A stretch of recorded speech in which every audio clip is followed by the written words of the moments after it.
चीज होनी चाहिए। आप अपने मतलब की शायर को आकर के पिंडाल में बैठ के सुनते हो, उसके बाद जब मतलब का शायर जाता है तो भाग जाते हो, आवारागर्दी करते हो। और नौजवानों, मेरी बात को कान खोल करके सुनना। आपने महफिलें सजाई, बहुत अच्छा काम किया, मिलाद की महफिलें लगाई, बहुत अच्छा काम किया, लेकिन हाँ यही देखिए जब मतलब के शायर को आपने सुना, नुकसान क्या होगा सुन ले प्यारे, किस तरह नुकसान होगा। मैंने कुरान शरीफ की आयत करीमा पढ़ी है, उस पर गुफ्तगू बाद में करूंगा, पहले आपके रवैये पर बात करता हूँ। जान ले प्यारे, जो नात का शायर जो पढ़ने वाला होता है, अगर मतलब का शायर आता है उससे आप नात खानी सुन लेते हैं, नुकसान क्या होता है।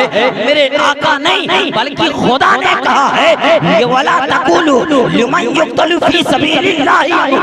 आप जानते हैं अभी नदीम भाई ने कहा मेरा बादशाह हुसैन है, इमाम हुसैन बादशाह कैसे है उसको समझना है तो कुरान को पढ़ना पड़ेगा, नबी के फरमान को पढ़ना पड़ेगा, हदीस को पढ़ना पड़ेगा। मेरे आका इमाम हुसैन के ताल्लुक से किस तरह बताए हैं, उलमा के बयान को सुनोगे तब आपको पता चलेगा। नदीम भाई कह दे मेरा बादशाह हुसैन है, बेशक है, लेकिन जानने के लिए पहले हदीस को समझना पड़ेगा, कुरान को सुनना पड़ेगा। आप हदीस को सुनते नहीं है, नबी की बात सुनते नहीं है, नात आप सुने। अल्हम्दुलिल्लाह नात की फजीलत पर मेरी तकरीर भी यूट्यूब पर है, लेकिन मैं आपसे बात करता हूँ। अभी जब नदीम भाई पढ़ रहे थे कितना अच्छा माहौल था, कितनी अच्छी पब्लिक थे, लेकिन मामला क्या हुआ, अभी लोग नात के मतलब के शायर को सुन करके लोग चले गए। मैं उनसे एक ही बात कहता हूँ, मेरा बादशाह हुसैन है, लेकिन समझने के लिए अगर कोई साथ आएगी वो शायर नहीं समझा सकता है, वो उलमा की जमात है, कोई और नहीं समझा सकता।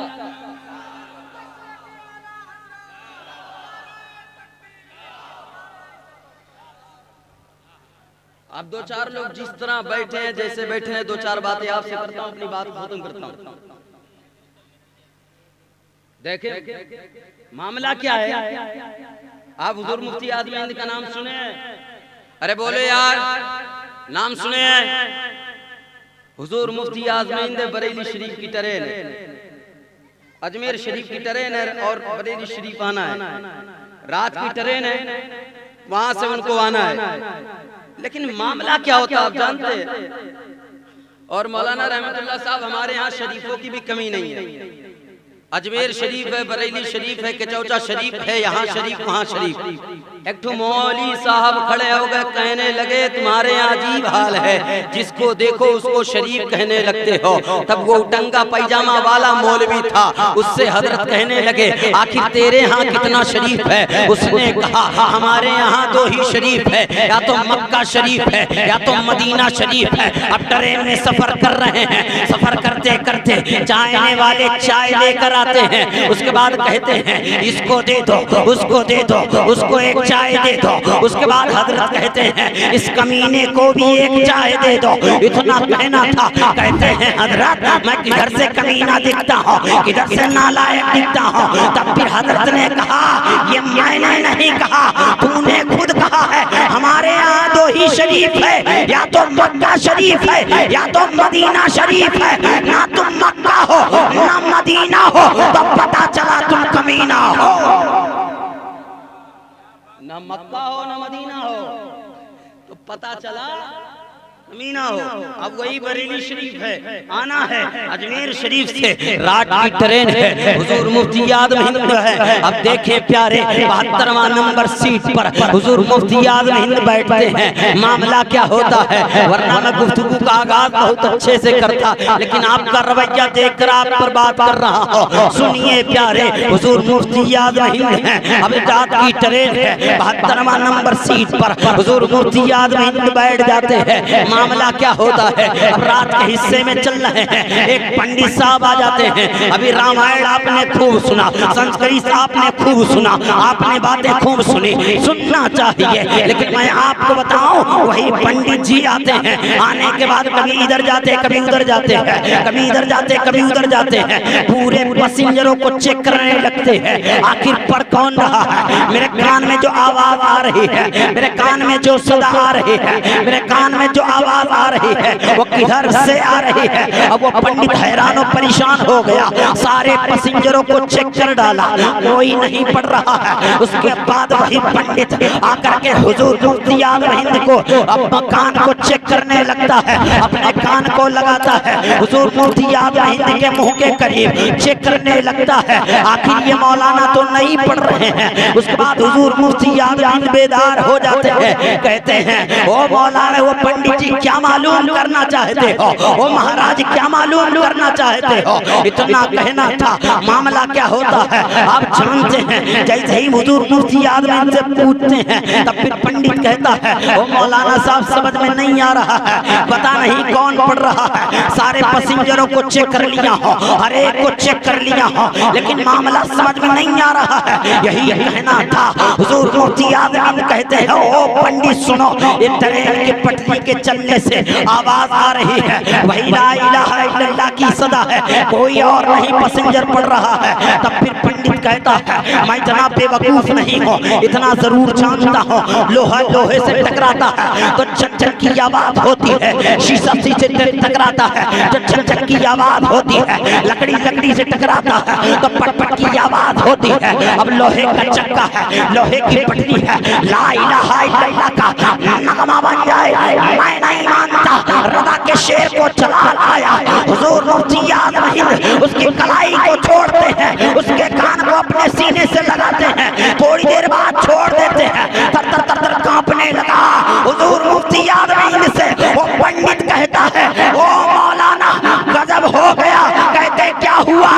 तब फिर पंडित ने कहा ओ मौलाना आप कहते हैं ट्रेन की पटरी से चलने से ला इलाहा इल्लल्लाह की कान में आवाज आ रही है, तो आपके दिल के धड़कने से मोहम्मदुर रसूलुल्लाह की आवाज आ रही है। आपके दिल के धड़कने से मोहम्मदुर रसूलुल्लाह की आवाज आ रही है। आज हिंदुस्तान में आप रहते हैं, इस्लाम का सबसे बड़ा दुश्मन यहूदो नसारा है, इस्लाम का सबसे बड़ा दुश्मन क्रिश्चियन है, इस्लाम का सबसे बड़ा दुश्मन अंग्रेज के लोग हैं। लेकिन मैं आपसे बताऊं प्यारे, यही दामने इस्लाम की जब तारीख को पढ़ते हैं, जिन जिन लोगों ने इस्लाम को अपना दामन थामा आकर के इस्लाम का दामन थाम लिया, उसका मुकद्दर उरूज पे आ गया है। मैं आपको बताऊं प्यारे, यही जो दुश्मन है, लेकिन इस्लाम की जब तारीख का मुताला करते हैं मामला क्या होता है आप जानते हैं। जो जो तारीख का मुताला करता है, इस्लाम की तारीख का जो मुताला करता है, इस्लाम की तारीफ करता हुआ नजर आता है। मैं आपसे कहता हूँ यही इस्लाम है। हजरत अबू बकर सिद्दीक सीने से लगाते हैं तो सदाकत के आफताब बन के चमकते हैं, यही मजहब इस्लाम है। हजरत उमर सीने से लगाते हैं, वो अदालत के बादशाह बन के चमकते हैं, यही इस मजहब इस्लाम है। जिसको हजरत उस्मान गनी ने सीने से लगाया है तो सखावत के ताजदार बन के चमके हैं, यही वो मजहब इस्लाम है। जिसको हजरत मौला अली ने लगाया है तो हजरत मौला अली शेर खुदा बन के चमकते हैं, यही वो मजहब इस्लाम है। इमाम हुसैन ने करबला की धरती पर जब मजहब इस्लाम को सीने से लगाया है, मामला क्या होता है आप अच्छे से जानते हैं। यही मजहब इस्लाम की खातिर इमाम हुसैन ने अपना जवान बेटा दे दिया है। इसी मजहब इस्लाम की खातिर अपने भाई का बेटा हजरत कासिम को कुर्बान कर देते हैं। इसी मजहब इस्लाम की खातिर हजरत अली अस्कर को कुर्बान कर देते हैं। इसी मजहब इस्लाम की खातिर अपने भांजे औनो मोहम्मद को कुर्बान कर देते हैं। इसी मजहब इस्लाम की खातिर अपने खानदान के एक एक चश्मो चिराग को कुर्बान कर देते हैं और जाते जाते अपनी जान तक कुर्बान कर देते हैं। जमाने वाले को एक पैगाम देते हैं और कह देते हैं इस नबी की दीन की खातिर, इस ईमान की खातिर, नबी के बताए हुए तरीके के खातिर, इस मजहब इस्लाम की खातिर हुकूमत की कुर्सी देनी पड़ी दे देना, शानो शौकत देनी पड़ी दे देना, आबरू इज्जत देनी पड़ी दे देना। यहाँ दुनिया की हर दौलत अगर मजहब इस्लाम की खातिर, ईमान की खातिर देनी पड़ी दे देना, लेकिन नबी का दिया हुआ ईमान ना देना। शायर ने कहा वो और होंगे जो दुनिया के लिए अपनी जान दे देंगे, नबी के चाहने वाले नबी पर जान दे देंगे। नबी पर जान दे देंगे। अभी मैं तकरीबन आप लोगों को 50 ज़बान सुनाऊंगा। अभी चतुर्वेदी साहब से आपने 4 ज़बानें सुनी ना, मैं 50 ज़बान सुनाऊंगा। कितनी बोलो यार, आप लोग बोले कितनी? 50 ज़बानें सुनाऊंगा, सुनिएगा। अभी मैं उसी पर आ रहा हूं। एक सवाल आपसे करता हूं, सवाल का जवाब दें। आपने ऐसी गलती की है, लड़का पैदा ना हुआ हो, बहुत बड़ा शायर बन गया हो? बताओ यार, ऐसी गलती हुई है? बोलो। लड़का पैदा ना हुआ हो, हाफिज कमाल जैसी नात खानी कर रहे हो, लड़का पैदा ना हुआ हो, मौलाना रहमतुल्लाह साहब जैसे आलिम बन करके ऐसी महफिलों को, जवानों को दीन से आरास्ता कर रहे हो, लड़का पैदा ना हुआ हो, बहुत बड़ा मुफक्किर बन गया हो, लड़का पैदा ना हुआ हो, बहुत बड़ा शायर बन गया हो, लड़का पैदा ना हुआ हो, बहुत बड़ा अल्लामा बन गया हो, आप कहोगे मौलवी साहब ऐसा हो ही नहीं सकता। अकल ये कहती है, ज़हन ये कहती है, दिमाग ये कहती है, पैदा होना पहले है, रिफत बाद में है, पैदा होना पहले है, अजमत बाद में है, पैदा होना पहले है, बुलंदी बाद में है, पैदा होना पहले है, वकार बाद में है, पैदा होना पहले है, सरफराजी बाद में है, पैदा होना पहले है, मर्तबा बाद में है, पैदा होना पहले है, अजमत बाद में है, पैदा होना पहले है, रिफत बाद में है, पैदा होना पहले है, मौलाना बाद में है, पैदा होना पहले है, शायर बाद में है, पैदा होना पहले है, मुकर्रिर बाद में है, पैदा होना पहले है, और अल्लामा बाद में है। और ज़हन को करीब कीजिएगा, ये माइक पहले है, आवाज बाद में है, स्टेज पहले है, उलमा बाद में है, लाइट पहले है, रोशनी बाद में, मेहमान पहले, मौलाना कामरान हो, उसके बाद मुकर्रिर बाद में हो, और आगे चलिए हुजूर ताजुश्शरिया अख्तर रजा, ताजुश्शरिया अख्तर रजा पहले है, ताजुश्शरिया बाद में है, और आगे चलिए इब्राहिम रजा खां पहले है, मुफस्सिर आज़म बाद में है, मुस्तफ़ा रजा पहले है, मुहीब हुजूर मुफ्ती याद हिंद बाद में है, और आगे चलिए आला हजरत अज़ीमुल बरकत कंजुल करामत जबलुल इस्तिकामत आयत मिन आयतिल्लाह मिन मोजिज़ात रसूलिल्लाह, अच्छे रजा, प्यारे रजा, हमारे रजा, बल्कि जो कह दो हमारी जान, हमारी आल, हमारी शान, हम सुन्नियों की पहचान, इमाम अहमद रजा खान। ये इमाम अहमद रजा पहले है,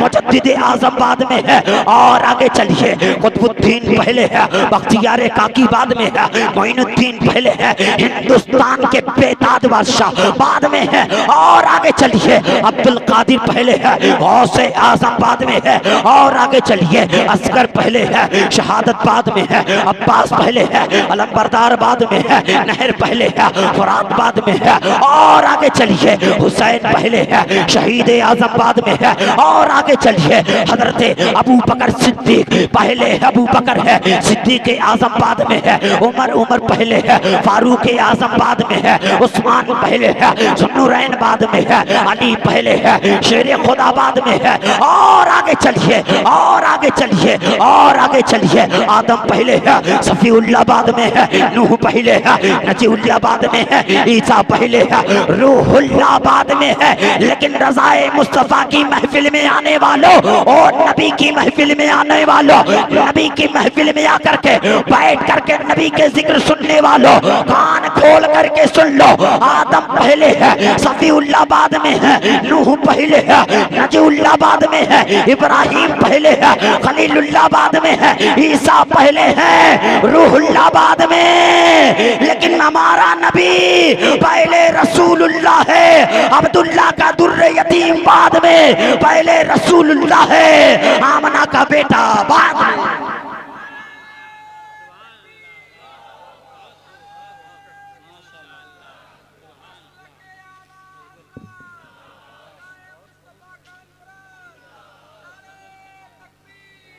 माशाअल्लाह।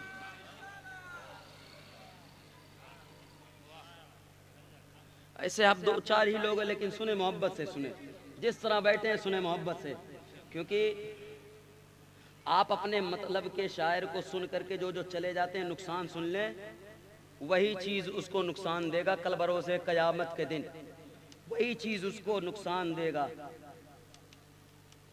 और खुद कहेगा या लैतनी कुंतु तुराबा, काश कि मैं मिट्टी हो जाता, ये काम ना करता। कौन सा काम मैंने किया? वो काम मतलब का शायर आया, मैंने नात सुनी, फरमाइश की, नोट उल्टाया, चला गया। मैंने कहा सुनो, मतलब के शायर को सुनने वालों कान खोल करके सुन लो, मैं अपनी बात नहीं कर रहा हूँ। खुदा ने कहा है या लैतनी कुंतु तुराबा, आप यही कहोगे अपनी नेकी को देख करके, मतलब की नेकी हो। देखो ज्यादा नात खानी भी अच्छी नहीं, ज्यादा तकरीर भी अच्छी नहीं, मुकम्मल हर चीज होनी चाहिए। आप अपने मतलब की शायर को आकर के पिंडाल में बैठ के सुनते हो, उसके बाद जब मतलब का शायर जाता है तो भाग जाते हो, आवारागर्दी करते हो। और नौजवानों मेरी बात को कान खोल करके सुनना, आपने महफिलें सजाई, बहुत अच्छा काम किया, मिलाद की महफिलें लगाई, बहुत अच्छा काम किया, लेकिन हाँ हाँ यही नेकी जो मतलब के शायर को आपने सुना, नुकसान क्या होगा सुन ले प्यारे, किस तरह नुकसान होगा। कल बरोसे कयामत के दिन मतलब की नेकी होगी, मतलब के हिसाब से, चॉइस के हिसाब से। अगर आपने नेकी भी की होगी, कहोगे नेकी को देखकर या लैतनी कुंतु तुराबा, काश कि ये काम ना करता, मैं मिट्टी बन जाता।